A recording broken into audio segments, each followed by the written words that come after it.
Student welcome back to गीत classes. So student कैसे आप लोग? आई होप आप लोग अच्छे होंगे, अच्छे से पढ़ाई कर रहे होंगे।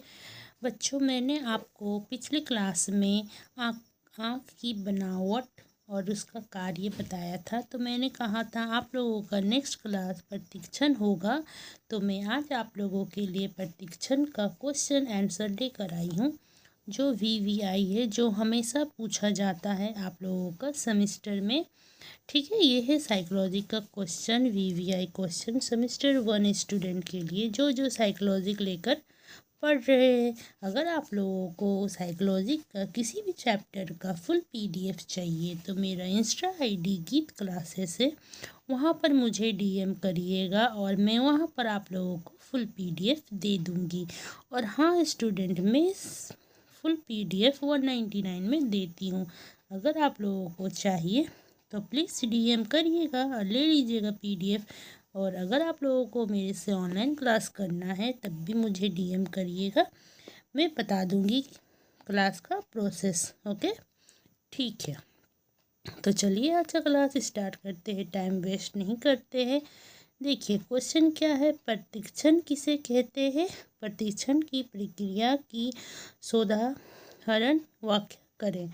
सोदाहरण व्याख्या करिए। देखिए, प्रशिक्षण एक जटिल संज्ञानात्मक मानसिक प्रक्रिया। प्रशिक्षण एक जटिल संज्ञानात्मक मानसिक प्रक्रिया है, ठीक है, जिसके द्वारा किसी उपस्थिति उद्दीपन का तत्कालिक और अर्थपूर्ण ज्ञान होता है।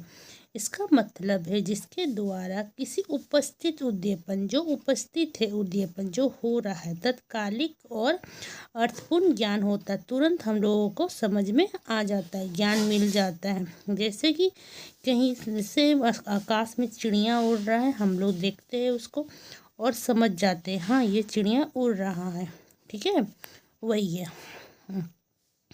संवेदना की तरह ये भी उद्दीपन का ज्ञान कराती है। जिस तरह संवेदना हम लोगों को उद्दीपन का ज्ञान कराता है ना, तो उसी तरह ये भी कराता है।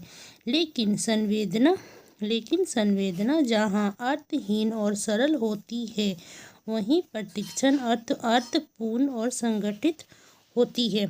संवेदना जो होता है ना, वो हम लोगों का अर्थहीन होता है और सरल होता है, और जो वहीं और प्रशिक्षण जो होता है वो अर्थपूर्ण होता है और संगठित होता है, ठीक है, यही फ़र्क है ये दोनों में। और प्रशिक्षण की मुख्य विशेषता है, प्रशिक्षण का मुख्य विशेषता क्या क्या होता है? ये एक जटिल मानसिक प्रक्रिया है, ये जो है एक जटिल मानसिक प्रक्रिया है। इसमें उपस्थित उद्दीपन का ज्ञान होता है, इसमें उपस्थित उद्दीपन का ज्ञान होता है। प्राप्त ज्ञान तत्कालिक होता है, उद्दीपन की उपस्थिति अनिवार्य है। प्रशिक्षण की मुख्य विशेषता, ये एक जटिल मानसिक प्रक्रिया है, इसमें उपस्थित उद्दीपन का ज्ञान होता है, प्राप्त ज्ञान तत्कालिक होता है, उद्दीपन की उपस्थिति अनिवार्य है। क्लियर है?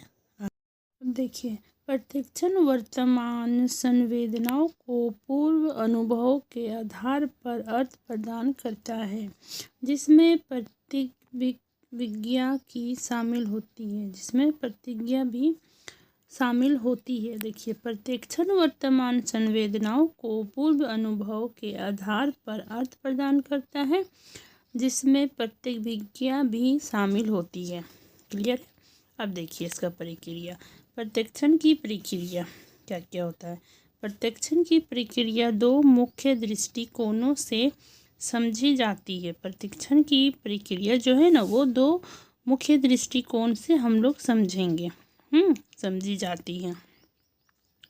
अर्थ प्रदान करने की मनोवैज्ञानिक क्रियाएं और उद्वादी की शारीरिक मानसिक व्याख्या, ये प्रक्रिया इतनी तीव्र होती है कि कृत्रिम लगती नहीं बल्कि एकीकृत अनुभव प्रदान करती है। कृत्रिम नहीं लगता है बल्कि एकीकृत अनुभव प्रदान करती है, ठीक है। देखिए अब पॉइंट है, अर्थ प्रदान करने की मुख्य क्रिया मनोवैज्ञानिक प्रक्रिया प्रशिक्षण में वर्तमान संवेदना को पूर्व अनुभव से जोड़कर अर्थ दिया जाता है। मुख्य क्रियाएं, ठीक है, क्या है? अर्थ प्रदान करने की मुख्य क्रियाएं। मनोवैज्ञानिक प्रक्रिया प्रत्यक्षण में वर्तमान संवेदनाओं को पूर्व अनुभव से जोड़कर अर्थ दिया जाता है। मुख्य क्रियाएं। प्रत्यक्षण में वर्तमान संवेदना को पूर्व अनुभव से जोड़कर अर्थ दिया जाता है। मुख्य क्रियाएं। क्लियर है? अब आगे देखिए क्या है।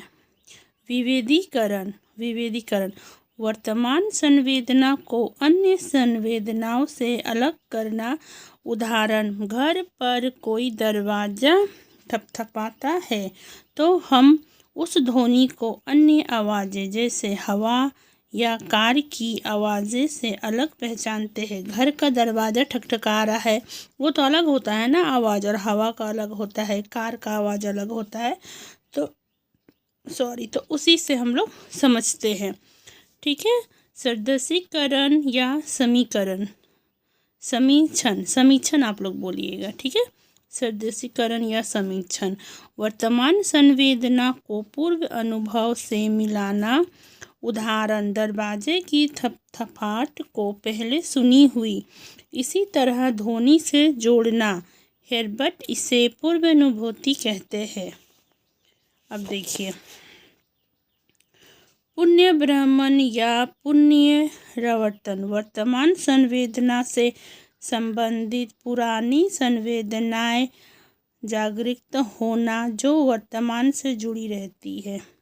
स्थानीयकरण संवेदना को स्थान प्रदान करना। उदाहरण, मित्र के घर पर कुत्ते की भौंक सुनकर, ठीक है, भौंक सुनकर हम समझते हैं कि कुत्ता घर के अंदर है।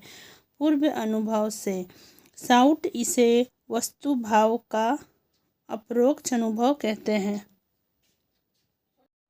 इनके अलावा प्रत्यक्षण में मानसिक तत्परता, प्रवेशी गति, संवेदना और अचेतन संस्कार भी भूमिका निभाते हैं। ठीक है, आप लोग क्लियर होगा। अब समग्र उदाहरण, ठीक है, समग्र उदाहरण। अब उदाहरण देखिए, गुलाब का फूल देखना। हम न केवल लाल रंग, सुगंध, स्पर्श महसूस करते हैं बल्कि तुरंत पहचानते हैं कि ये गुलाब का फूल है।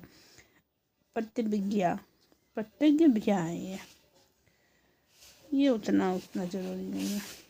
ठीक है, तो आई होप आप लोगों को समझ में आ गया होगा। अगर नहीं समझ में आया होगा तो कमेंट में बोलिएगा, मैम समझ में नहीं आया, मैं दोबारा समझा दूंगी आप लोगों को अच्छे से। Okay bye. Please like, share and subscribe my channel. मिलती हूँ मैं नेक्स्ट वीडियो में।